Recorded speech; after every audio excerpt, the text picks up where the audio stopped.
आप देख रहे हैं राष्ट्र न्यूज चैनल।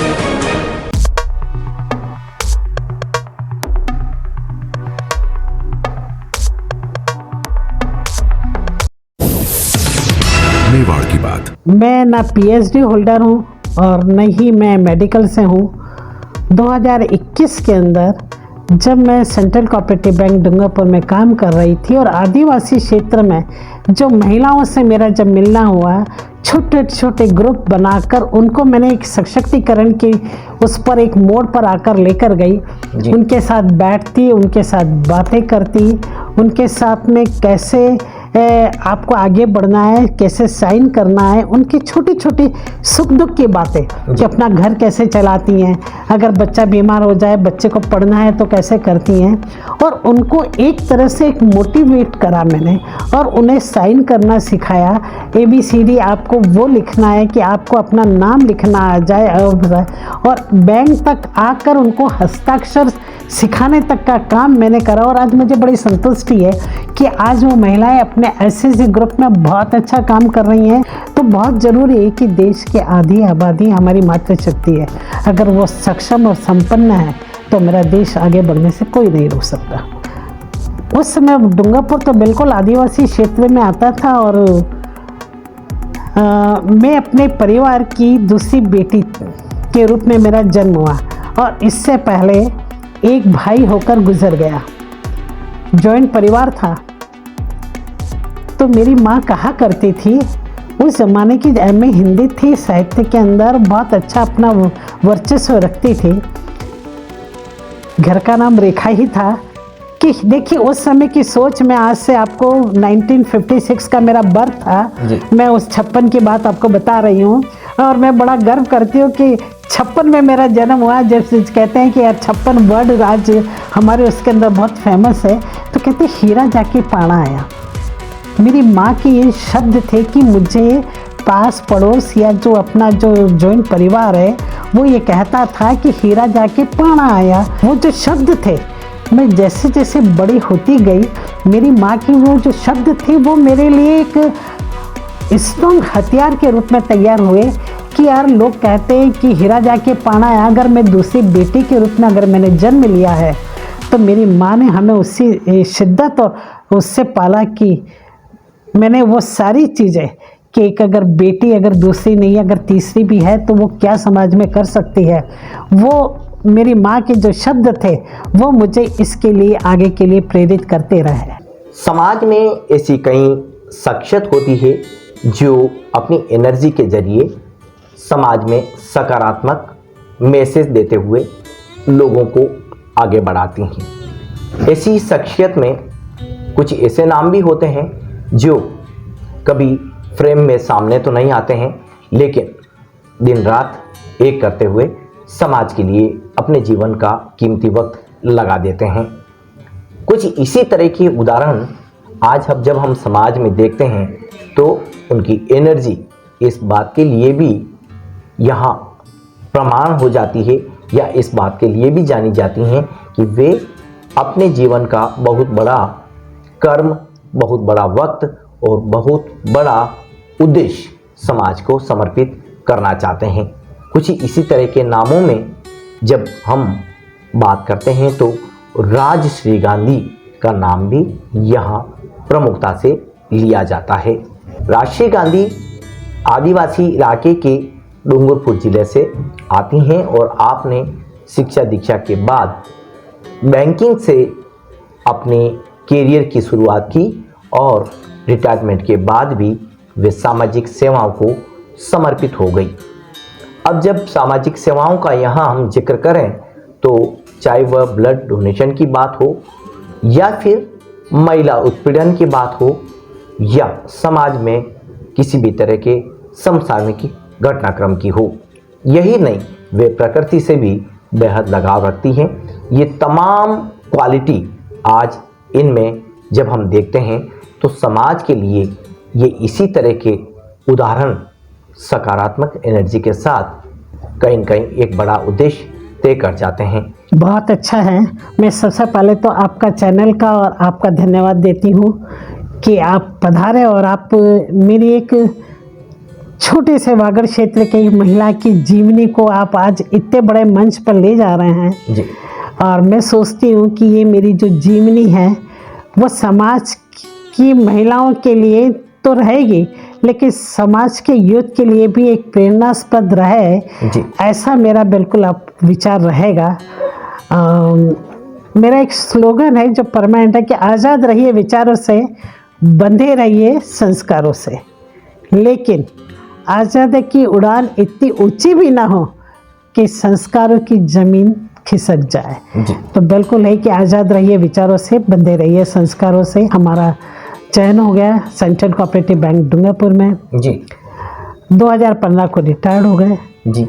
मैं ना पीएचडी होल्डर हूँ और न ही मैं मेडिकल से हूँ। 2021 के अंदर जब मैं सेंट्रल कोऑपरेटिव बैंक डूंगरपुर में काम कर रही थी और आदिवासी क्षेत्र में जो महिलाओं से मेरा जब मिलना हुआ, छोटे छोटे ग्रुप बनाकर उनको मैंने एक सशक्तिकरण की उस पर एक मोड़ पर आकर लेकर गई। उनके साथ बैठती, उनके साथ बातें करती, उनके साथ में कैसे आपको आगे बढ़ना है, कैसे साइन करना है, उनकी छोटी छोटी सुख दुख की बातें कि अपना घर कैसे चलाती हैं, अगर बच्चा बीमार हो जाए बच्चे को पढ़ना है तो कैसे करती हैं, और उनको एक तरह से एक मोटिवेट करा मैंने और उन्हें साइन करना सिखाया। ABCD आपको वो लिखना है कि आपको अपना नाम लिखना आ जाए, और बैंक तक आकर उनको हस्ताक्षर सिखाने तक का काम मैंने करा। और आज मुझे बड़ी संतुष्टि है कि आज वो महिलाएं अपने ऐसे ग्रुप में बहुत अच्छा काम कर रही हैं। अपना घर की महिलाएं आर्थिक स्थिति कहने की महिलाएं अपनी आर्थिक स्थिति से अपने परिवार का संबल तैयार करती हैं। तो बहुत ज़रूरी है कि देश की आधी आबादी हमारी मातृशक्ति है, अगर वो सक्षम और संपन्न है तो मेरा देश आगे बढ़ने से कोई नहीं रोक सकता। एक जादू की जपी परिवार में किसी सदस्य को मिल जाए तो वह पूरे समाज के सरोकार की बात कर सकता है, और ये पूरा जो कैरियर आपका समाज को समर्पित हो गया है, क्या कहते हैं? साथियों, मैं एक छोटी सी बात बताती हूँ। उस समय डूंगरपुर तो बिल्कुल आदिवासी क्षेत्र में आता था और मैं अपने परिवार की दूसरी बेटी के रूप में मेरा जन्म हुआ, और इससे पहले एक भाई होकर गुजर गया। जॉइंट परिवार था। तो मेरी माँ कहा करती थी, उस ज़माने की MA हिंदी थी, साहित्य के अंदर बहुत अच्छा अपना वर्चस्व रखती थी। घर का नाम रेखा ही था कि रेखा जब तुम रोकती थी तो तुम्हें कोई उठाता नहीं था जी।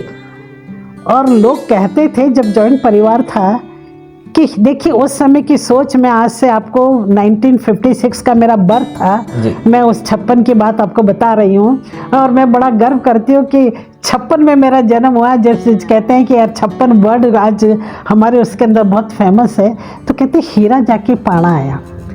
मेरी माँ के ये शब्द थे कि मुझे पास पड़ोस या जो अपना जो जॉइंट परिवार है वो ये कहता था कि हीरा जाके पाना आया।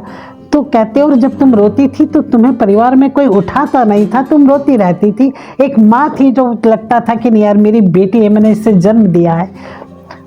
तो मैं आपको ये कहना होगा गर्व से वो जो शब्द थे, मैं जैसे जैसे बड़ी होती गई, मेरी माँ की वो जो शब्द थे वो मेरे लिए एक स्ट्रॉन्ग हथियार के रूप में तैयार हुए कि यार लोग कहते हैं कि हीरा जाके पाना है। अगर मैं दूसरी बेटी के रूप में अगर मैंने जन्म लिया है तो मेरी माँ ने हमें उसी शिद्दत और उससे पाला की। तो देखिए उसी संघर्ष के दौर में आपका बर्थ हुआ और आप मेवाड़ से जब ताल्लुकात करने आज देखी जा रही है तो पूरी जो हिस्ट्री है वो बदल जाती है। बात को आगे बढ़ाते हैं। जब अपने महिला होने के नाते इस खासकर अपने बैंकिंग में जब सफ़र तय किया तो क्या उद्देश्य समाज के लिए भी आपको यहीं से डिसाइड हो गए? देखिए हमारे समाज में जब किसी महिला को कोई जिम्मेदारी दी जाती है जी, मैं आपके चैनल के मार्फत बताऊं कि मेरे हस्बैंड भी assistant general manager bank of Baroda से रिटायर्ड हुए और तब वो प्रोफेशनल ऑफिसर थे जी। मैं अवार्ड स्टाफ में थी कि बाबू की उसमें थी मैंने प्रमोशन फॉरगो करती रही, जी। क्योंकि जब शादी के बाद में देखिए ये था कि परिवार और बच्चे मेरी जिम्मेदारी है। मैंने अपना प्रमोशन फॉरगो करती रही। बड़ी क्यूरियसिटी होती थी। तो कितनी बार शुरुआत में क्या होता, घर सब लोग मर मेरे पास नहीं आते थे, साइट के अंदर जो मेरे स्टाफ बैठा होता ना उनके पास जाते थे, हमें ये एफडी का काम है, हमें ये जमा करना है। कि अरे यार महिला कुर्सी पर बैठी है यार, बाई बैठी है यार, वो क्या करेगी। वो एक जो सोच थी हमारे समाज के अंदर जी। उस सोच को कैसे तोड़ना। मेरे पास में मुझे जब 2006 में फुल फ्लैश सिटी ब्रांच का ब्रांच मैनेजर बनाया गया, मैं शुरू से आश्वस्त थी कि अगर कोई भी चुनौती मेरे लिए बड़ी नहीं है, मैं काम कर सकती हूँ। और जब 20 करोड़ की ब्रांच थी और उस ब्रांच के अंदर 2011-12 5 साल के अंदर उस ब्रांच को मैं 52 करोड़ तक लेकर गई, जो मेरे पास आज आंकड़े हैं मैं आपको बता सकती हूँ। और 2005 और 6 के अंदर जो 30 लाख का प्रॉफिट था उसको 11-12 के अंदर 1,71,11,000 का प्रॉफिट। मतलब ये राजस्थान के अंदर बहुत बड़ी बात थी कि किसी महिला मैनेजर के ने होने पर, और उस समय सबसे बड़ी बात थी कंप्यूटराइज ब्रांच थी। राजस्थान की सबसे पहली जो डूंगरपुर की ब्रांच थी वो कंप्यूटराइज ब्रांच थी। उस समय हमारे लिए चैलेंज क्या था, रजिस्टर से सारा काम कंप्यूटर में जा रहा था जी। हम वो जनरेशन है जिसने किताब से भी ब्याज लगाया है, कैलकुलेटर से भी ब्याज लगाया है, और इसके बाद में हमने अपने मोबाइल से भी वो भी आया, और अब डिजिटल पर भी हमने काम देखा। और अब तो एआई आ गया है। अब तो है, हम मतलब वो जनरेशन है। मैनुअल से लेकर के जो लेटेस्ट हमारी आईटी की जो टेक्नोलॉजी है वो सारी आप सफर ये कर कि मेरी लाइफ का वो जो 50वां साल था, बस से जाना और बैंक के अंदर बैठना, और 7 बजे भी फ्री होती, कभी 8 बजे होती, क्योंकि कोर बैंकिंग चल रही थी, रजिस्टर से सारे आंकड़े कंप्यूटर में जा रहे थे। तो कल उन चुनौतियों के साथ में भी बिल्कुल भरपूर काम किया। बस ये है कि आपकी इच्छा शक्ति होनी चाहिए कि नहीं यार मेरे को अगर कोई जिम्मेदारी दी गई है, ऐसा नहीं कि ये काम मैं नहीं कर सकती, वो आज भी मेरी हिस्ट्री के अंदर नहीं है। देखिए, आप जब सकारात्मक कार्य करते हैं, आपके काम है वो समाज का आईना है। आपका व्यक्तित्व समाज का आईना है, और व्यक्तित्व से आपके और आपके परिवार के संस्कार परिलक्षित होते हैं। जी। तो हमेशा अपने काम के साथ, अपने परिवार के साथ एक सामंजस्य बिठाए रखा। जी। अब जब ये हम बात करने लगे तो आदिवासी इलाके में तो पहले से ही लोगों के लिए आर्थिक परेशानी रहती है। खेत खलियान की भी बात करें तो बहुत छोटे छोटे बॉक्सेस में खेती हुआ करती है। बिल्कुल। तो आदिवासी महिलाओं को उनके सारी जो सामाजिक संघर्ष है उनको देखते हुए कभी मन में ये नहीं आया कि इन महिलाओं की आर्थिक स्थिति के लिए मैं बैंक में ऐसी क्या कला करूं, बैंक में ऐसी क्या टिप्स इनको दूं कि इनकी कुछ पैसे बच जाए। क्या कभी इस तरह की भी कुछ वो बचत, वही कहा ना कि उनको छोटी छोटी बचत करना सिखाया। उनके साथ जब मैं बैठती थी तो आपको ये कहती थी कि अगर आपको कोई कमा के अगर आपका लाता है पति, या आप अपने देखिए 100 रुपये से भी आप अपनी बचत उनको बिल्कुल उनको बैंक तक लाने सिखाया। बैंक हस्ताक्षर, बैंक से उनको पैसा दिया मैंने। इसके बाद मैं उनसे पर्सनली बातचीत करती थी, उनके पास जाती थी, क्योंकि देखिए मैं वहाँ अकेली रह रही थी, मेरे बच्चे अपने अपने जगह सेट थे, हस्बैंड की पोस्टिंग बॉम्बे थी। तो मेरे पास में ये था कि मैं कितना समय इन महिलाओं को दे सकती हूँ आदिवासी क्षेत्र में, क्योंकि मुझे अपनी कर्मस्थली और जन्मस्थली दोनों मेरा डूंगरपुर रहा। तो उससे मुझे काफ़ी था कि मैं यहाँ रहते हुए मैं अपने इन जो स्थिति हैं इनको कैसे महिलाओं को उबार सकती हूँ और इनको कैसे सशक्त कर सकती हूँ, छोटी छोटी बचत कैसे कर सकती हैं, वो सारी चीज़ें उनके साथ बैठ के मैं शेयर करती थी। उनको बैंक देती, बैंक से लोन भी देती थी, उनको कैसे जमा करना है, परिवार में कहीं और दिक्कत होती तो उनको समझाती थी कि आपका कैसे ग्रुप होना चाहिए, अगर आप अपना अध्यक्ष चुनते हो तो वो कौन आना चाहिए, अगर आप अपना सेक्रेटरी चुनते हो तो होना चाहिए। अगर उनको ये सिखाया कि एक परिवार में आप 10 महिलाएं ऐसे ग्रुप में जुड़ी हुई हैं, एक के घर में शादी है और एक के बच्चे को हॉस्पिटल जाना है और एक बच्चे को पढ़ाई के लिए चाहिए, तो आप सबसे पहले लोन किसको देंगे जब बांट के, ये चीज़ उनको से है कि सबसे पहले आपको लोन देना होगा जी। जो हॉस्पिटल में एडमिट है, दूसरा देना होगा जो बच्चा पढ़ाई करने जा रहा है, तीसरा देना होगा जिसके घर में शादी है। जी। ये सारी चीज़ें उनको बिल्कुल ही कि कहाँ पहली प्रायोरिटी है। और छोटी छोटी बैठक आप करो अपने परिवार का, अब जो भी आप हो कि छोटी मोटी शिकायत है, आपके पास एक संबल तैयार होता है कि अगर 10 महिलाएं बैठती हैं तो मैं अपना सुख दुख उनको कह सकती हूँ। वैसे मैंने उनको तैयार करा कि आप ये मत सोचो आप अकेली हैं, आप ये कह सकती हैं मेरे पास 10 का समूह है जो मेरे लिए सुख दुख का सेवा कर सकता है। उस आदिवासी क्षेत्र में बिल्कुल एक अलग जगाने का काम था वो जो मैंने करा, जिसका मुझे बहुत समय बाद वो कहते हैं कि एक पुरस्कार दिया, लेकिन मुझे मिला जरूर कि भाई आज डॉक्टरेट की मानद उपाधि से सम्मानित किया गया अमेरिकन की मून यूनिवर्सिटी द्वारा।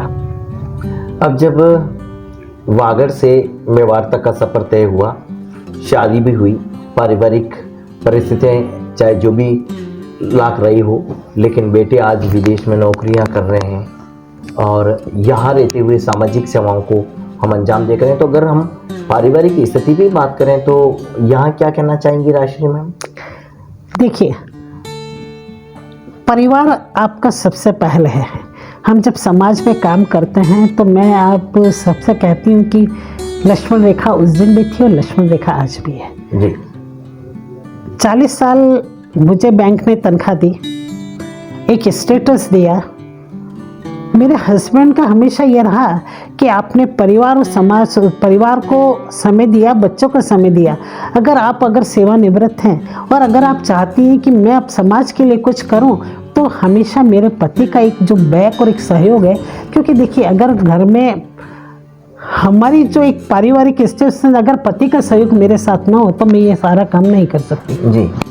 उनका हमेशा एक बैक सहयोग रहा कि नहीं आपको करना चाहिए, आप अगर सक्षम हैं, अगर समाज को देना है तो मैंने दिया।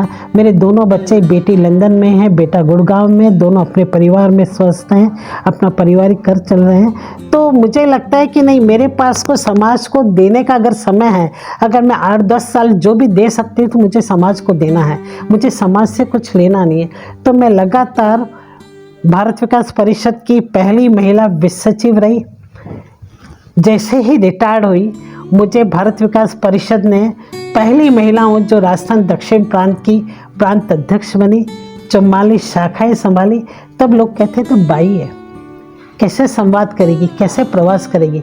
लेकिन मैंने उस सारे अपवादों को अलग करा और बहुत अच्छे से 4 साल तक मैंने अपना प्रांत अध्यक्ष के दायित्व का निर्वहन किया जी। इसके बाद मुझे नेशनल वाइस चेयरपर्सन महिला बाल विकास पर दिल्ली काम करने का मौका मिला, महिलाओं के सशक्तिकरण के लिए। तो ये जो मेरा अपना फेवरेट सब्जेक्ट्स वैसे भी था कि भाई देखिए, क्रिया और प्रतिक्रिया स्वाभाविक है जी, लेकिन मैं हमेशा कहती हूँ कि संयम और सभ्यता का आंचल नहीं छूटना चाहिए। हम कायम करते हैं तो समाज हमारे को एक प्रतिबिंब, आपका जो व्यक्तित्व एक समाज का प्रतिबिंब है जी। आप जब काम करते हैं तो अपने आप को इतना सकारात्मक रखें कि आपके विचार आपके शब्दों में ढलते हैं, आपके शब्द आपके कर्मों में ढलते हैं, आपका कर्म आपका व्यक्तित्व होता है और व्यक्तित्व से आपके और आपके परिवार के संस्कार परिलक्षित होते हैं। तो हमेशा अपनी पॉजिटिव थिंकिंग, अपना है ना सकारात्मक सोच के साथ में। और देखिए, कहते हैं आज एक पुरानी उसका डायलॉग है कि जमाने से हम नहीं, हमसे जमाना है जी। वो आज भी मैं कहती हूँ, आप जहाँ से खड़े हो वहाँ से लाइन शुरू हो, वो जज्बा आप महिलाओं को रखना चाहिए, लेकिन अपनी मर्यादाओं के साथ काम करना चाहिए। इस शब्दों को मैं हमेशा बहुत फोर्सली बोलती हूँ कि जब हम महिलाएं समाज में, देखिए जैसे ही महिला घर से देहली पार करती है बहुत सारी चीज़ें होती हैं, लेकिन अगर हम मर्यादा में और अपने उसमें काम करते हैं तो किसी शख्स के मजाल नहीं कि आंख उठा के देख ले। क्या बात, ये जज्बा अपने होना चाहिए। यही बात बागी मन को। अब जब हम सामाजिक सेवाओं की तरफ ही बात करने लगे तो पारिवारिक परिस्थितियों के साथ साथ में यदि सामाजिक सेवाओं की बात करें तो यहाँ पर एक बड़ा सा बायोडेटा आपका दिख रहा है। हालांकि मैं कोई कभी किसी के बारे में लिख के नहीं लाता, सवाल भी लिख कर नहीं पहुँचता, और ये अभी भी बायोडेटा मैंने देखे हैं तो सामाजिक सेवाओं का बहुत बड़ा स्ट्रक्चर इसमें दिया हुआ है। असल में तो ये है कि एक सुभाष चंद्र बोस का एक नारा था, तुम मुझे खून दो मैं तुम्हें आज़ादी दूंगा।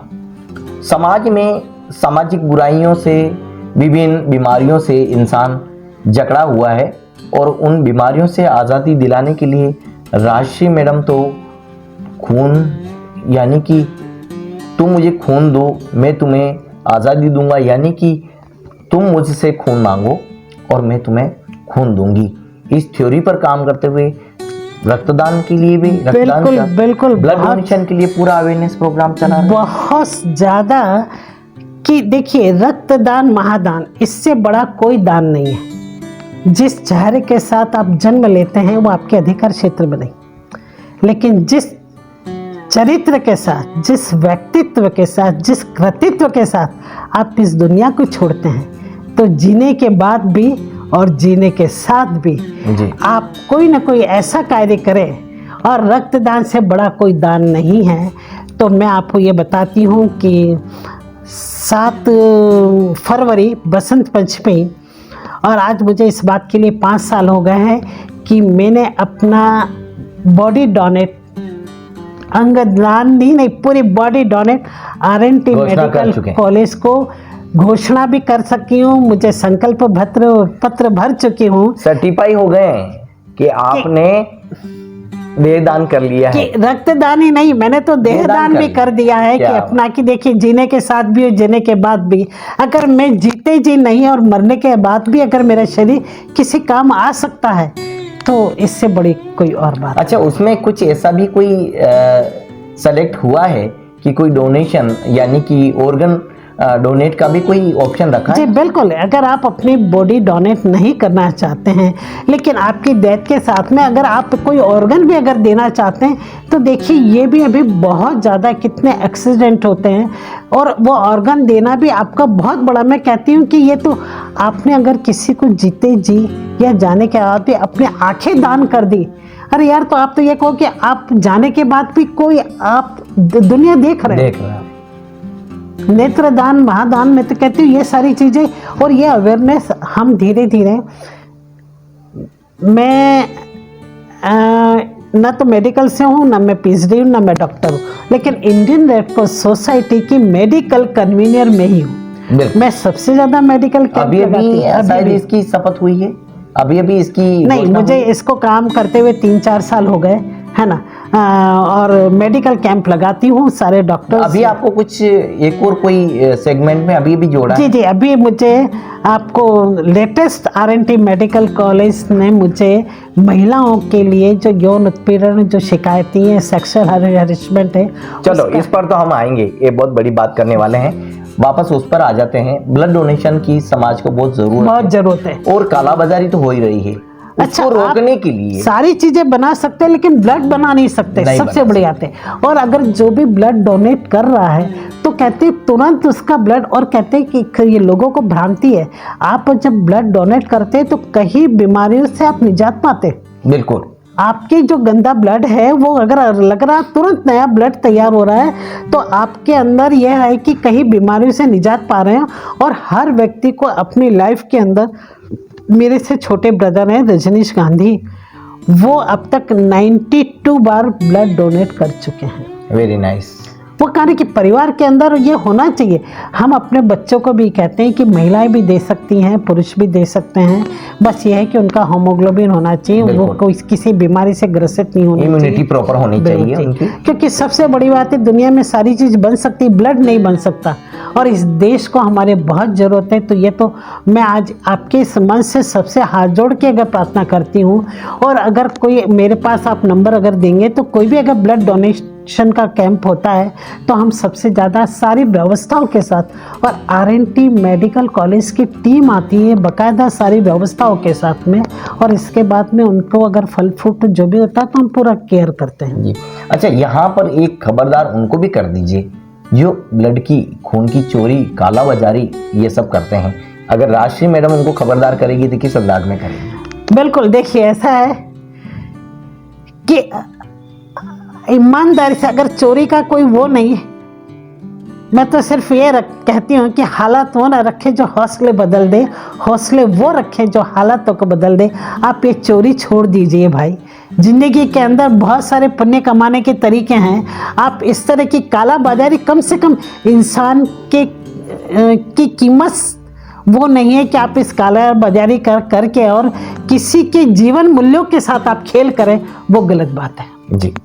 तो बात को अब आगे बढ़ाते हैं।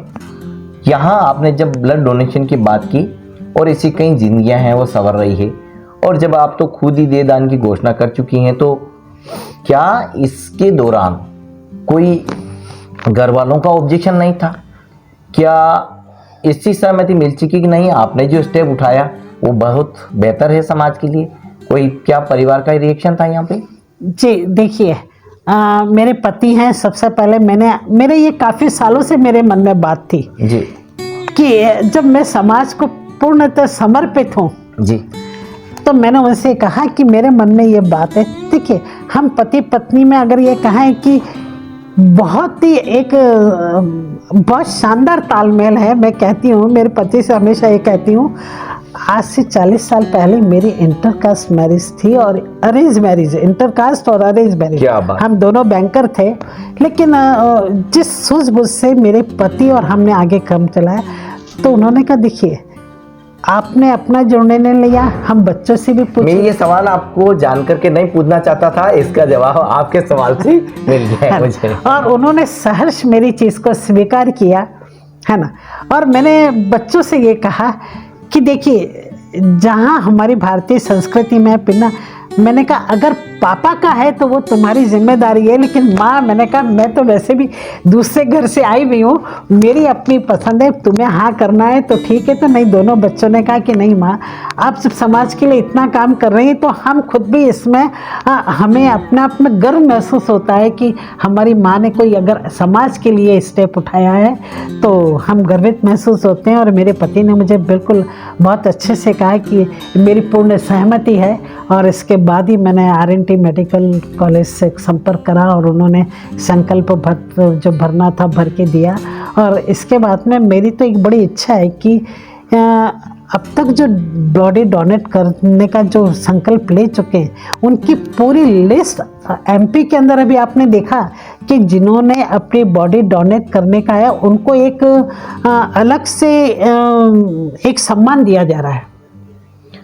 भाई आपने जीते जी अपनी बॉडी को, तो मैं ये राजस्थान में भी चाहूँगी कि कम से कम आपके पास वो सारी गिनती होनी चाहिए कि भी ये लोगों ने अपनी और उसका नंबर और ये सारी चीज़ें होनी चाहिए। इसके साथ में सबऑर्डिनेट का नंबर भी आपके पास होना चाहिए कि कभी ऐसी चीज़ें तो सबऑर्डिनेट से बात करें, और उनको एक समाज में अलग सम्मान जरूर मिलना चाहिए जिन्होंने जीते। देखिए, कल सम्मान करोगे वो तो आदमी जिंदा नहीं है कल, लेकिन जमसन है कि यार मैंने अपना करा। और मुझे तो ये चीज़ MP ने शुरू करी है, MP ने राजस्थान में भी होना चाहिए। अभी मैं आपको महिला उत्पीड़न की ये जिम्मेदारी दी है, यानी कि समाज में एक तरफ महिलाओं पर तमाम ये प्रताड़ना, उत्पीड़न, खासकर रेप जैसी घटनाओं को हम देख पा रहे हैं। अब जब बात ही करने लगे तो अजमेर का ताज़ा उदाहरण आप देख लो। पहले भी अजमेर में इस तरह के कांड हो चुके हैं, बावजूद इस तरह की थ्योरी वहाँ लिखी जा रही है। सबसे पहले तो ये आइडियोलॉजी आ कहाँ रही है, इस पर भी मंथन होना चाहिए। दूसरा एक सबसे बड़ा यही है कि अजमेर जैसे शहर में इस तरह के कांड हो रहे हैं, तो देश के ऐसे कितने शहर हैं जो इस तरह की कांड की, इस तरह की थ्योरी को हमेशा मतलब कहीं कहीं वहाँ इम्प्लीमेंट करने की सोच बना चुके हैं। बड़ी बात ये भी है कि हमारे पास कानून तो है, लेकिन आज भी हमारे पास में जागरूकता की कहीं कहीं कमी है। बिल्कुल। क्या कहते हैं, आप शुरुआत करते हैं यहाँ से। सबसे पहले तो इस विंग की आपको जिम्मेदारी मिली, तो इसको लेकर के क्या कह रही हैं आप? देखिए, बिल्कुल मुझे जो ये मिली है कि ये मेरे को सामाजिक क्षेत्र में लगातार काम करने पर महिलाओं के लिए मेरा फेवरेट कि नारी सशक्तिकरण पर मैंने हमेशा काम किया है। मेरा एक स्लोगन और रहा, जहाँ ये कहा ना कि मैंने आज़ाद रहिए विचारों से बंधे थे, लेकिन इसके साथ एक स्लोगन मेरा और रहा कि नारी मुक्ति चाहिए, उन्मुक्त नारी समाज नहीं चाहिए, है ना। आज माँ बाप बच्चों को बाहर भेज रहे हैं, है ना, आज अभी मदन दिलावर जी जब यहाँ आए और आज से 6 महीने पहले या 4 महीने पहले मेरी उनसे बातचीत हुई थी, तो as a consumer protection organisation के राष्ट्रीय अध्यक्ष के नाते मैंने उनसे सबसे पहले ये कहा था कि जितने भी हमारे स्कूल्स हैं जी, जहाँ हमारी बालिकाएं और बच्चे पढ़ रहे हैं, उसके आसपास जितनी भी नशे की बिक्री हो रही है, हमें सबसे पहले उस पर रोक लगानी है। और कितनी आसानी से नशे की बिक्री हो रही है।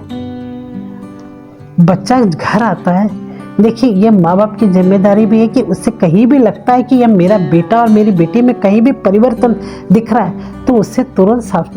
लेकिन अभी जो भाग दौड़ की जिंदगी है, पति पत्नी दोनों वर्किंग हैं, वो अगर लगता है कि बेटी अपने उसमें पढ़ रही है और वो मोबाइल दबा के पढ़ रही है या क्या कर रही है, ये एक माँ की जिम्मेदारी है। मैं आप छोटी सी आपको बात बताऊं, मेरे बच्चे हैदराबाद जब वहाँ पढ़ रहे थे, मैं बैंक में वर्किंग थी और एज ए मैनेजर मेरे पास में चार्ज था। मेरे हस्बैंड MI रोड में थे असिस्टेंट जनरल मैनेजर। मुझे पता था कि वो बहुत बिजी हैं। मेरा रात को 10 बजे ये काम होता था कि मैं अपने दोनों बच्चों से बात करा करती थी, क्योंकि दोनों बच्चे वर्किंग थे और पढ़ाई कर रहे थे। तो एक माँ होती है जिसने 9 महीना गर्भ में रखा है, तो उसके साथ एक लाइजन ऐसा था कि जब बच्चों से बात करते थे ना, घर सब ये पता लगता था मेरा बच्चा कहाँ किसके साथ में कहाँ घूम रहा है, या मेरी बेटी के आवाज़ के अंदर वो माँ समझ जाती है कि मेरी बेटी कहाँ किसके साथ है और कहाँ घूम रही है और कहाँ बैठी।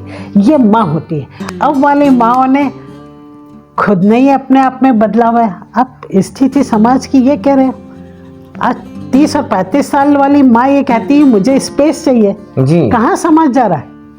अरे पुरुष कहता है तब तक समझ आया, लेकिन महिला कहती है कि मुझे स्पेस चाहिए। इसका मतलब मुझे अपने दोस्तों के साथ में 10 दिन घर से बाहर जाना है जी। हम अपने बच्चों को क्या सुधार पाएंगे जी? ये जो सोच है ना, ये सबसे बड़ी है। भौतिकवाद के पीछे जो दौड़ना है या पाश्चात्य सभ्यता, आप अपनी सनातन संस्कृति और परिवार देखिए। यहाँ एक विवाह हमारा कॉन्टेक्ट नहीं है, विवाह हमारा संस्कार से जुड़ा हुआ था। और आज स्थिति यह है कि गर्ग साहब कहते हुए मुझे बड़ा दुख होता है कि वो 30, 35, 40 साल वाली महिला कहती है कि मुझे स्पेस चाहिए। वो स्पेस जब वो बाहर जा रही है, उसमें पुरुष है या महिला दोस्त है, उसकी गारंटी दे जी। ये हकीकत है।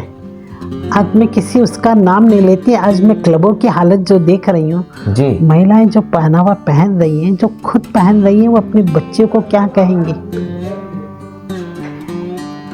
आप खुद पढ़ी लिखी हैं, उसके बावजूद इस पहनावे पर आपको चिंता है।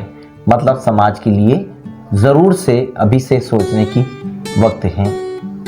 और अब जब पहनावे की बात आप कर रहे हैं, तो यहाँ स्पेस की बात को मैं समर्थन करते हुए मैं आपको ये भी बात कह दूं कि लिव इन हमारे घरों में एंटर कर गया। जब आप लिव इन की बात कर रहे हो, तो उसके बाद में शादी जैसे एक बहुत बड़े अवसर की जीवन में जरूरत ही नहीं रही। फिर वो दाम्पत्य में सेट होने का सवाल ही नहीं उठता जब वो ये चीज़ है। और अच्छा, माँ बाप भी आंखें मूंद कर बैठे हुए कई जगह में। अरे ठीक है, ये तो अब सिस्टम में और चलेगा। अरे आप सिस्टम में चलेगा, कल ये चीज़ आपको भुगतनी है कि मिडिल क्लास फैमिली के अंदर अभी जो डिवोर्स का केसेस जिस हिसाब से बढ़ गए हैं, और वो डिवोर्स के केसेस के अंदर मिडिल क्लास परिवार को जब एनोमिनी देनी होती है, तब उसकी हालत बहुत ख़राब होती है। देखिए, मैं उसके विरुद्ध नहीं हूँ। अगर कहीं महिलाएं प्रताड़ित हो रही हैं जी, तो समाज उनके साथ खड़ा है, कानून उनके साथ खड़ा हुआ है। लेकिन कई जगह ऐसा है कि 90% कानून का सहारा लेके गलत केसेस हो रहे हैं। और जब गलत हो रहे हैं, तो मेरा जो मध्यम वर्गीय परिवार इसको भुगत रहा है। अच्छा, ये भी बता दीजिएगा, जब इतनी बातें हो गई है, लिव इन जैसे रिलेशन को हम घर में एंट्री दे रहे हैं, हम उसको अपना रहे हैं, तो फिर हमें हमारी प्राइवेसी और क्या हम संस्कारों की बात हो रही है, तो क्या वो इतना सेफ सब रह पा रहे हैं? देखिए, नारी शक्ति का प्रतीक है। हम कहते हैं नारी शक्ति और मर्यादा का एक प्रतीक है ना। और जब इस तरह की चीज़ें आती हैं कि समाज को दिशा देने वाली हमारी नारी शक्ति है। आज पुरुष जो काम कर सकता है वो स्त्री सब कर सकती है, लेकिन जो एक काम है जो जननी है वो पुरुष नहीं कर सकता। तो जो संस्कार देने वाला काम है वो तो हम नारियों के पास है। हम इससे, वो एक माँ है, वो जननी है, वो तो पुरुष को जन्म दे रही है। जब वो ही संस्कार विहीन होगी तो हम आगे संस्कार क्या दे पाएंगे। जी, अब एक बार वापस हम अजमेर जैसी घटनाओं पर आ जाते हैं। अजमेर में जो घटना हो रही है वो तो अब सार्वजनिक हो चुकी है। बहुत शेमफुल है, बहुत शेमफुल है, बहुत और शेमफुल तो है, लेकिन आप देखिए इसी शहर में अगर पिछले इतिहास पर बात करें तो सेम घटनाएं हो चुकी है। सबसे पहले कि ये आइडियोलॉजी को कहाँ से लाई जा रही है, इस तरह की इंसिडेंट के लिए ये कहाँ से सब कुछ, यानी कि मॉनिटरिंग कहाँ से हो रही है, मेन जो है वो मास्टरमाइंड कौन है, ये जानना बहुत ज़रूरत है। और जब देखिए अब इसमें एविडेंस अगर आपके कहीं वीक हुए तो फिर आपकी वही घटना वापस अगले 2 साल 4 साल में तैयार हो जाएगी। बिल्कुल बिल्कुल। अब इनके लिए खात्मे के लिए बहुत बड़ी सोच बनानी पड़ेगी, सिस्टम को बहुत बड़ा सोचना पड़ेगा। कानून है, कानून की बार बार हम यहाँ बात नहीं करें, कानून तो नहीं, परिवार भी उतना ही जिम्मेदार है। मैं तो कहती हूँ कि जितना आप कानून की बात करते हो, शिक्षा है जहाँ वो पढ़ने जा रही थी वो भी उतना ही जिम्मेदार है, और जहाँ परिवार है वो भी उतना ही जिम्मेदार है। जिन्होंने अपनी बच्चियों को सिर्फ पढ़ने भेज दिया, अरे वो आपके उसमें छुपाकर छोटा सा चाइनीज मोबाइल रखकर, पर क्या पेरेंट्स को उनकी हरकतों का जानकारी नहीं हो रही है, या परिवार से कैसे वो विमुख होकर और उस तरफ जा रही हैं। और आपको ये चीज़ की, और देखिए जब पहला जो अजमेर का कांड हुआ भाई, मैं आपको बताती, कई परिवारों के घरों में रिश्ते टूटे हैं। बिल्कुल। लड़कियों को उन्होंने जो लिया, सगाई और शादी हुई, वो संबंध खत्म हो गए कि नहीं साहब यहाँ पर, उसके अंदर जो थे वो भी और जो नहीं थे वो भी उस सिर्फ अजमेर के कांड से उन लड़कियों के रिश्ते टूटे जो आज भी भुगत रही हैं। बिल्कुल। कुल मिलाकर ये समाज को देखना होगा कि समाज कहाँ जा रहा है, खुद को संभलना भी पड़ेगा, खुद को संभलना भी पड़ेगा। परिवार में देखना पड़ेगा, परिवार के अंदर भाई, अगर भाई है बहन है, हम अगर 4 बच्चे हैं तो ये कि हर एक पर एक निगाह है कि हमारी बेटियां कहाँ जा रही हैं, किस दौड़ में जा रही हैं शहर में। अच्छा, वो सारी बच्चियां नाबालिग थी। अच्छा, बिल्कुल नाबालिग थी। और देखिए ये ग्रुपिंग तय की गई, ग्रुपिंग कैसे हुआ होगा, एक को करके उसने दूसरे को फंसाया, उसने दूसरे को फंसाया, एक ग्रुपिंग से थी। मैं तो कहती कि जिन लड़कों ने ये काम करा उनको सख्त से सख्त सजा होनी चाहिए कि भविष्य में वो फिर इस तरह का कोई काम ना करें। और ऐसा है कि हमें भी अपने परिवार के अंदर एक जागरूकता लानी होगी, समाज में एक जागरूकता लानी होगी। मैं कहती हूँ जितने स्वयंसेवी संगठन है उस पर इसका एक मंचन, जैसे मुझे अक्सर मोटिवेशनल स्पीकर के तौर पर यूनिवर्सिटी या एमपीयूटी या डेयरी यूनिवर्सिटी में बुलाया जाता है, तो मैं सब पर आती है कि कैसे हम महिलाओं को या बच्चियों को कहें कि आपका आगे का भविष्य क्या है और आपको क्या करना है।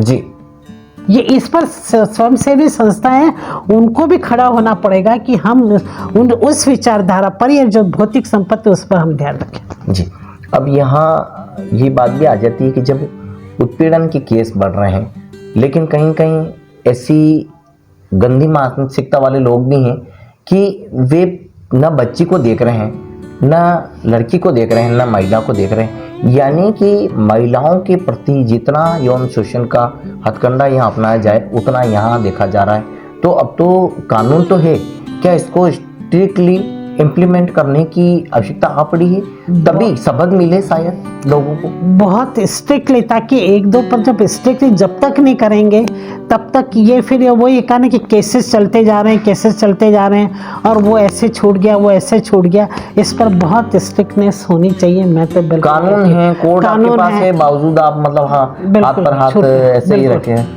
और खुलकर आना चाहिए कि अगर कोई हुआ है मामला तो आप उसके अंदर नाम ना है, लेकिन खुलकर परिवार को भी आना चाहिए कि भी बच्चे का नाम ना है। मैं ये कहती हूँ बिल्कुल, लेकिन जो हमारी स्वयंसेवी संस्था है उनको आगे आके ऐसे पीड़ित परिवारों के नाम बिल्कुल साइलेंट रख कर और काम करना चाहिए। बिल्कुल। अब यहाँ पर बात करते हैं सुरक्षा कवच की। राष्ट्र न्यूज़ का एक प्रोग्राम है सुरक्षा कवच, और बेटियों के लिए हम बात करते हैं जिसमें उनके लिए सेल्फ डिफेंस की बात होती है। यानी कि हर घर की लड़कियों को, हर घर में लड़कियों को कम से कम सेल्फ डिफेंस, जूडो हो, कराटे या जो भी कुछ टिप्स है वो देने का वक्त आ गया है। बिल्कुल। यदि उनके पास में इस तरह की टिप्स भी होगी तो एक बार वे किसी भी बुरे वक्त में खुद को कहीं न कहीं स्टेबल कर सकेगी, काम आ सकेगी। ये इस तरह की हम पिछले जो अभी का जो नगर निगम का बोर्ड पूरा हुआ है कार्यकाल, उसमें भी हमने लोग कोशिश की थी, लेकिन वो तो उसको इम्प्लीमेंट नहीं कर पाए। बट आप एक समाज सेवी होने के नाते क्या सोचती हैं, इस तरह का अगर निगम के वार्डों में ही अगर इनिशियली इसको प्रॉपर कर दिया जाए? मेरा तो ये है कि निगम के वार्डों की जगह स्कूलों के अंदर आपको यह है कि आपको बच्चों को आपका जो शनिवार है ये एजुकेशन में अप्लाई होना चाहिए।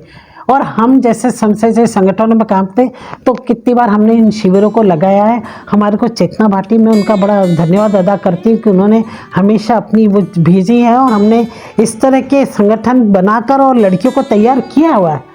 लेकिन उसके अंदर भी कितनी बार क्या होता है, स्कूल वाले और ये आगे नहीं आते हैं कि भाई अरे सर समय नहीं है, कहाँ हम देंगे और कहाँ क्या करेंगे। लेकिन ऐसा है कि ये हर स्कूलों के अंदर लड़कियों के लिए बिल्कुल होना चाहिए कि ये आपको सेल्फ डिफेंस सीखना जरूरी है। जी, सेल्फ डिफेंस सीखना जरूरी। अब जब ये महिला उत्पीड़न संबंधी विंग अभी आपके पास आ चुकी है, आप इसके सदस्य हैं, तो राशि मैडम इसके सदस्य बनने के बाद खासकर उदयपुर जैसे शहर से ही क्या बहुत बड़ी सोच रखना चाह रही, कितना बदलाव की और कुछ ज़रूरत है इसमें और क्या होना चाहिए? देखिए, ये बिल्कुल है कि अब जब हम बराबरी की बात करते हैं तो एक ही उस पर ये काम भी साथ में होता है।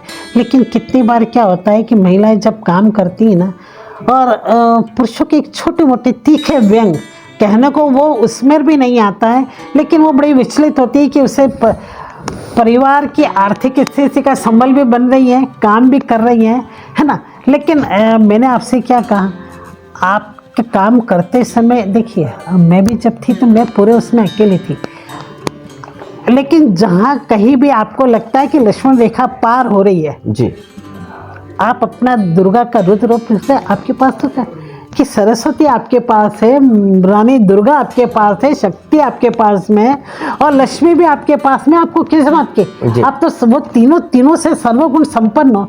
तो हर महिला को कि आप देखिए, अभी तो क्या होता है कि फेसबुक हो, सोशल मीडिया इतना ज़्यादा है कि कहीं ना कहीं महिलाएं भी आगे बढ़ रही हैं। उसके अंदर उन्हें भी सावचेत रहना है। आपका अपना परिवार है, आपके अपने बच्चे हैं, आपका पति है ना।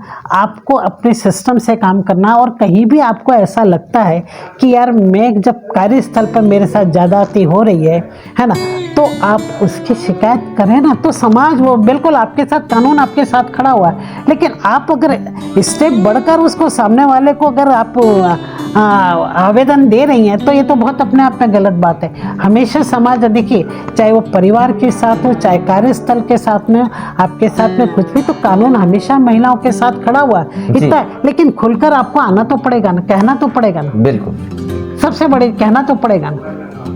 आप जब इतनी चीज़ें रील बनाकर सोशल मीडिया पे डाल रही हैं, ये कर रही हैं, अरे अपनी बात, कार्यस्थल की भी बात आप कहो ना। आपके पास में अब तो महिलाएं भी हैं, आपकी हायर पोस्ट पर भी महिलाएं, आप अपनी बात कह के तो देखो।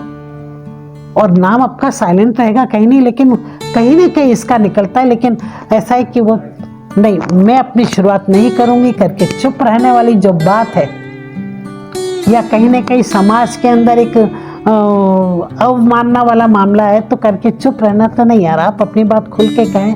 कार्यस्थल पे आप बराबर के अधिकार रखती हैं, आप समाज की आधी शक्ति हैं। और मैं तो कहती हूँ कि उसमें अगर अभी तो पहली मीटिंग भी नहीं हुई है, लेकिन जब भी होगी तो मैं इस पर खुल के चर्चा करना चाहूँगी कि देखिए, स्त्री पुरुष एक सिक्के के दो पहलू हैं।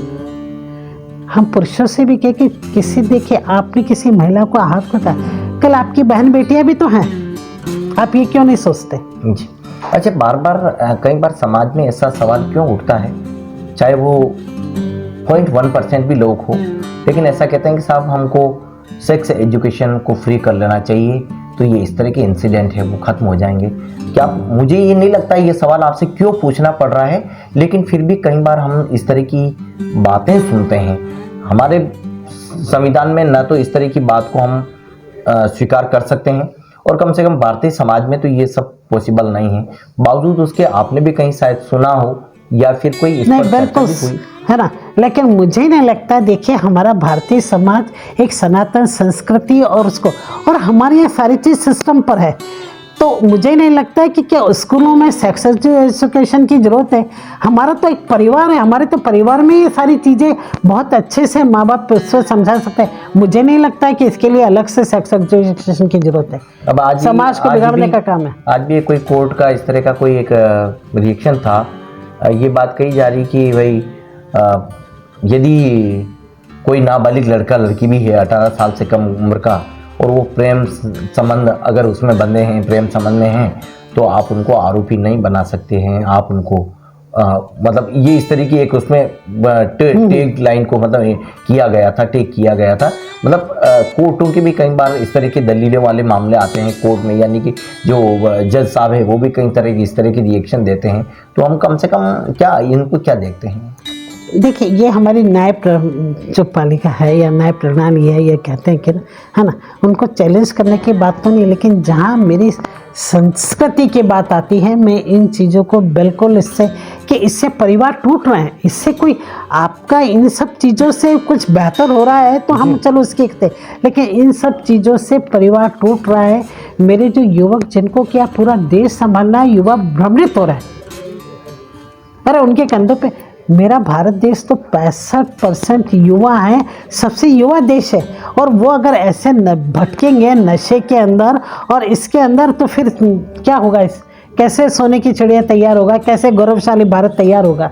जी, अब एक सवाल लव मैरिज का भी आता है। कई बार हम अंडरस्टैंडिंग को लेकर के थोड़े ही दिनों में ही रिश्ते टूटते हुए देखते हैं, लेकिन लव मैरिज को आज भी समाज में उतनी प्रायोरिटी दी जा रही है जितना कि अरेंज मैरिज है।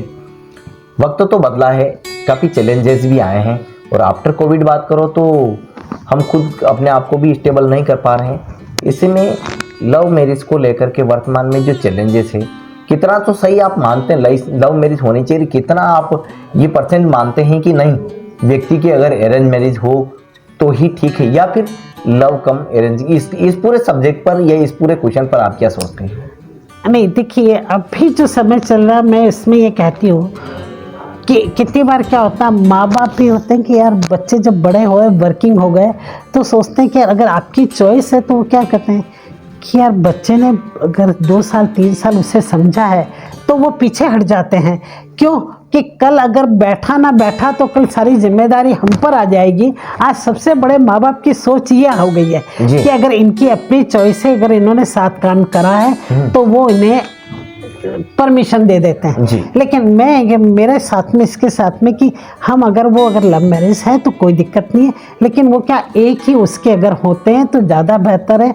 अगर हम एक ही समाज का हो और अगर 2 धर्मों से अलग अलग है तो देखिए उसका निर्वाह बहुत कठिन है। वो सेक्रीफाइस 2 धर्मों से उसका मैं ये कहती हूँ कि वो उसके लिए माँ बाप को हमेशा विचार करना चाहिए, क्योंकि हर व्यक्ति स्वतंत्र है। देखिए 140 करोड़ हर व्यक्ति स्वतंत्र है। मेरी अपनी ये राय है कि अगर हम बच्चे हैं कि अपनी चॉइस है तो आप भी उसको देखिए, परखिए और अपनी परमिशन दीजिए। ठीक है, ये कहाँ गारंटी है कि अरेंज मैरिज है तो ये रिश्ता नहीं टूटेगा, इसकी भी कोई गारंटी नहीं। तो आजकल बच्चे पढ़ रहे हैं, लड़कियां भी आजकल, पहली वाली बात तो थी कि 18, 20, 22 साल की हो गई शादी कर दी। अब लड़की भी जब तक अपने पैरों पे नहीं खड़ी होती तब तक कोई शादी नहीं करती, तो इसके अंदर कोई दिक्कत नहीं। लेकिन ऐसा है कि एक ही 2 अलग अलग धर्मों से अगर होते हैं संप्रदाय तो बड़ी तकलीफ आती है उसको निभाने और करने में। आप एक ही उसका रहें तो कोई दिक्कत नहीं है। बस ये है कि दोनों परिवार अवश्य तैयार होने चाहिए। मेरा तो उदाहरण है आज से 42 साल पहले कि मेरी लव मैरिज कम अरेंज मैरिज थी कि एक रिश्ता मम्मी पापा के पास आया। इसके बाद हम दोनों ने एक दूसरे को देखा, दोनों बैंकर थे, तो परिवार ने हमें सहमति दी। आज से 42 साल पहले बहुत बड़ी बात थी, लोगों में शर्तें लगी, ये रिश्ता कितना चलेगा। लगभग आज़ादी के टाइम की, देश के आज़ादी के समय लेकिन कतई दो रहा है कि दोनों वर्किंग थे और दोनों में आपकी सोच।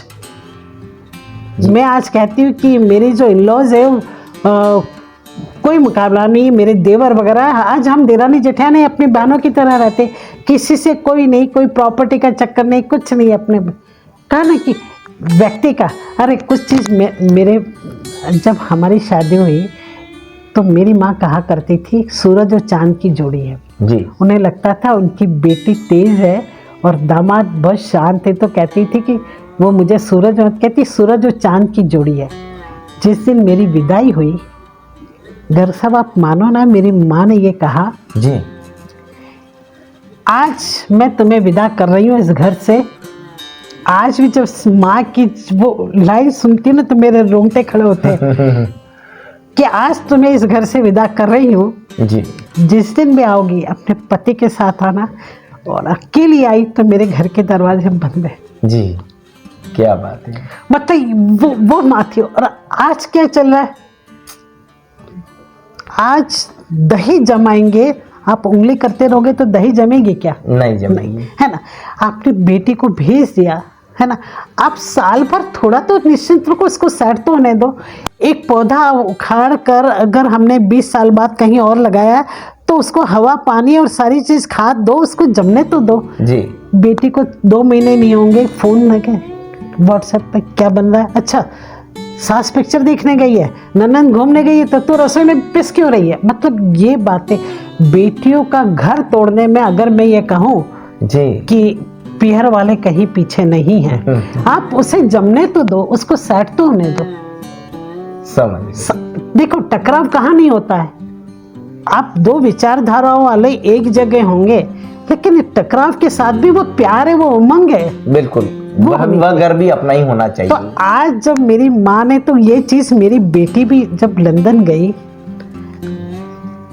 सोफिया की पड़ी हुई थी जी, यहाँ मैनेजर की बेटी थी, गिलास पानी भी नहीं पीना था। आज मैं लंदन की बात करती हूँ तो पूरा घर संभालती है, अपना बिजनेस भी संभालती है, अपना ओन पोस्ट ऑफिस भी संभालती है। सास ससुर साथ रहते हैं, देवर जी साथ रहते हैं। हर पूर्णिमा को सत्यनारायण की कथा होती है लंदन में। मैं आपको फोटोग्राफ बताती हूँ। मेरा जो 2.5-3 साल का नातिन है, मस्त गायत्री मंत्र का जाप करता है, बोलता है बहुत सुंदर।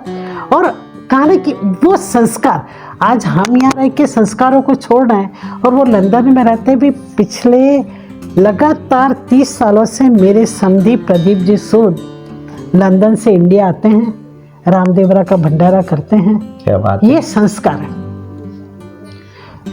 जिस दिन पूर्णिमा को सत्यनारायण की कथा होती है, बिना लहसुन प्याज का खाना बनता है जी, पूरा परिवार एक साथ बैठ के आरती करता है। क्या हमने हिंदू परिवारों में यह सारी चीजें छोड़ दी?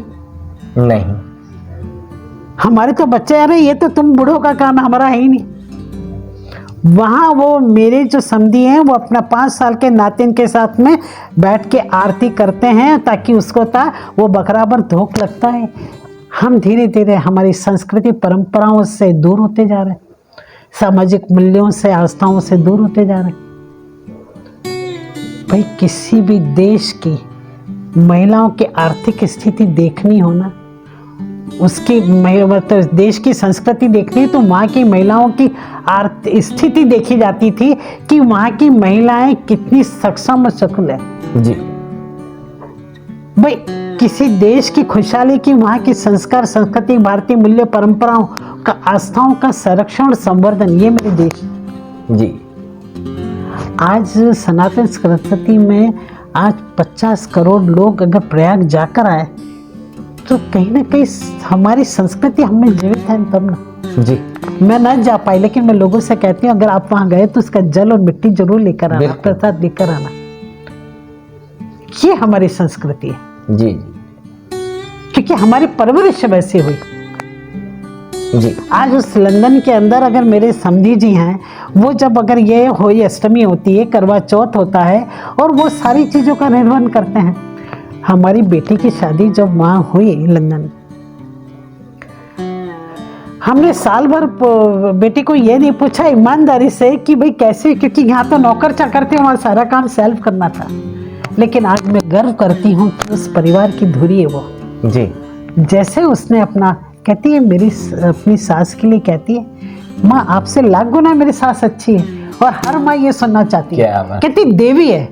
मेरी बेटी अपने सास के लिए कहती है कि मेरी सास है देवी है। हर माँ ये सुनना चाहती है कि उसकी बेटी, और टच उठ कहती हूँ कि इतने संसारिक परिवार में गए, तो गर्ग साहब ये भी है ना, कोई पुण्य मोती दान करे होंगे जो। जी, जी, मेरी माँ कहती थी कि ना तुमने पता नहीं अभी तो नहीं लगता कौन सा मोती दान करे तो तुम्हें ऐसा घरवाला मिला है। तो मैं अपनी बेटी को भी कहती हूँ कि यार कोई ना कोई पुण्य रहे जो तुम्हें ऐसा परिवार ये मिला है। पुण्य का ही ये कर्मों का फल है। तो देखिए दोस्तों, इस इंटरव्यू को करते करते हम आखिरी पड़ाव तक पहुंच गए और वह सवाल भी आ गया, जब घर में किसी भी कोने में हम नज़र डालते हैं तो ये सब अवार्ड जो है वो ज़रूर दिखते हैं। अब इस तरफ देख पा रहे हैं तो भारत विकास परिषद के कई तरह के अवार्ड के ये इस तरह के डिटेल्स है वो दिखाई दे रहे हैं और जगह जगह इतने अवार्ड। अगर इधर भी देखूं तो हम फाउंडेशन का ये इतना बड़ा सेवा का ये, अब देखिए ना, एक सम्मान को पाने के लिए लोगों को पूरी ज़िंदगी लग जाती है। और या तो राशि मैडम को पूरी लिस्ट जो है वो फहरिस्त है वो मतलब काउंट करने में भी वक्त लग जाएगा। सबसे एक अहम सवाल यही है कि जीवन में कर्म करते गए, फल की इच्छा नहीं की और आज उस फल की यानी कि उस कर्म की इतनी पूर्ति यहाँ हो गई कि अब हम एक बड़ा संग्रह यहाँ देख पा रहे हैं। अगर असल में पहुँचें तो इन सारे अवार्ड को ग्रहण करने के बाद में भी जीवन को किस तरह से देखते हैं और इनके लिए क्या कहते हैं, इन सब अवार्डों के लिए जो लोग इनके पीछे भागते हैं। और अब तो यूं भी कहते हैं कि अवार्ड तो खरीदा जा सकता है, बिक रहा है। तो ऐसे में राजश्री मैडम ने कर्म करके ये जो फल प्राप्त किया है इसको लेकर के क्या कहते हैं? नहीं, मैं एक और आपको बताऊं कि 2019 के अंदर ग्वालियर के अंदर मेरे पास फोन आया जी। पूरे भारत से सिर्फ 5 महिलाओं को सम्मानित किया गया। उस 5 में राजस्थान से एक नाम था डॉक्टर राजश्री गांधी का। सिर्फ 5 नाम थे। 5 नाम में तो भाई सिर्फ 2 लाइनों की कि थोड़ा सा बिखर जाऊं मैंने यही ठानी है, थोड़ा सा बिखर जाऊं मैंने यही ठानी है, इस जिंदगी थोड़ा रुक अभी मैंने हार कहा मानी है, अभी मैंने हार कहा मानी है। क्या बात है। गर्ग साहब, जिंदगी के अंदर कुछ रिश्ते मुनाफा नहीं देते। जिंदगी के अंदर कुछ रिश्ते मुनाफा नहीं देते लेकिन ज़िंदगी को अमीर बना देते हैं। मेरा सामाजिक क्षेत्र में जो कार्य मैंने सभी के साथ करा, लोगों के साथ करा, यही मेरी पूंजी है। कि आपके पास एक कुर्सी थी तब आपको, लेकिन आज कुर्सी न होने के बाद भी अगर आपको कोई सम्मान मिलता है आप, और मुझे इस सम्मान का कहीं भी वो नहीं है मलाल, लेकिन आपने कर्म ये मेरे परिवार के लिए प्रेरणा है। अगर आजकल मेरे बच्चे होंगे दादा दादी नानी के तो कहते हैं कि यार हमारी नानी थी वो आज इतना काम करा, तो ये मेरे बच्चों के लिए प्रेरणास्पद है, मेरे नातिन के लिए प्रेरणास्पद है कि आप भी अपना जीवन देखिए। ज़िंदगी के अंदर जीवन सिर्फ एक बार इंसान मिलता है। तो मेरा यही है कि अगर जब मैंने अपनी जीवन कहते हैं कि देहदान कर ही दिया तो अपना जीवन जितना मैं समर्पित व्यक्तित्व के साथ काम कर सकती हूँ जब तक स्वस्थ हूँ करूँगी जी। ऑर्गेनाइजेशन की 2016 के अंदर अब मैं नेशनल पर काम करती हूँ और मैंने कंज्यूमर अवेयरनेस पर भी बहुत काम किया जी। रेड क्रॉस सोसाइटी पे काम करा, सहकार भारती के साथ काम करा। तो लगातार निरंतर मतलब कहा ना कि जो भी आपका उदयपुर के अंदर कहना चाहिए, लेकिन हाँ राष्ट्रीय गांधी तो एक नाम है कि नहीं यार, कोई अल्टरनेट नहीं है उसके साथ। और ये इसके लिए मैं अपने परिवार को सबसे ज़्यादा धन्यवाद देती हूँ जिन्होंने मुझे ये समय दिया कि मैं काम कर सकूँ जी। और दूसरा मेरा सबसे ज़्यादा शौक है प्लांटेशन। क्या बात है, उस पर तो बात होगी, अलग सी बात होगी।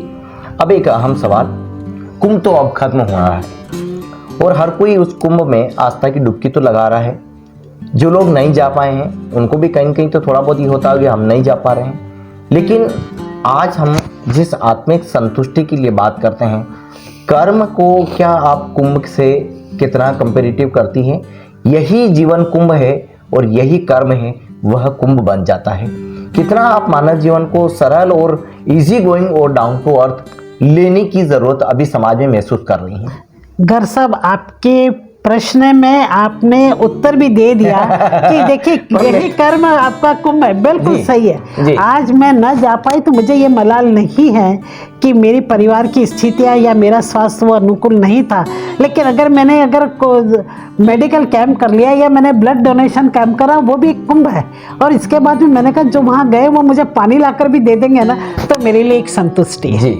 और लोगों से यही है कि भाई देखिए कुंभ में स्नान करना, देखिए ये अलग चीज़ है कि कुंभ में लोग पाप धोने जाते हैं, ऐसा कुछ भी नहीं है। मेरे को भी अगर मौका मिलता, आस्था, ये आस्था का पर्व है, लेकिन इसमें आडंबर नहीं होना चाहिए। आडंबर नहीं होना चाहिए। ये मेरी संस्कृति का एक हिस्सा है। अगर मौका मिलता तो मैं भी जाती, लेकिन अगर मैं सोचती हूँ कि अगर यहाँ रहकर भी मैं कुछ कर्म कर रही हूँ तो वो एक कुंभ है। लेकिन हमने तो उनकी जाने मात्र से ही डुबकी लगाई है, क्योंकि हम सनातन के प्रति सच्ची भावना रखते हैं। जी, समाज के लिए किया है। और वर्तमान में जिस तरह से अब सबसे अहम डिपार्टमेंट इनके पास आ चुका है, महिला उत्पीड़न, यानी कि महिलाओं को जो जिस तरह से हेरसमेंट हो गया, उनको चीटिंग हो गया, उनको किसी भी तरह की प्रताड़ना हो गया, ये सभी चीज़ें जब महिलाओं को हेरसमेंट किया जा रहा है तो ऐसे में एक अहम विंग आपके पास आ चुकी है। उसमें भी समय समय पर हमको बात करने की जब ज़रूरत लगेगी तो आपसे रूबरू होंगे।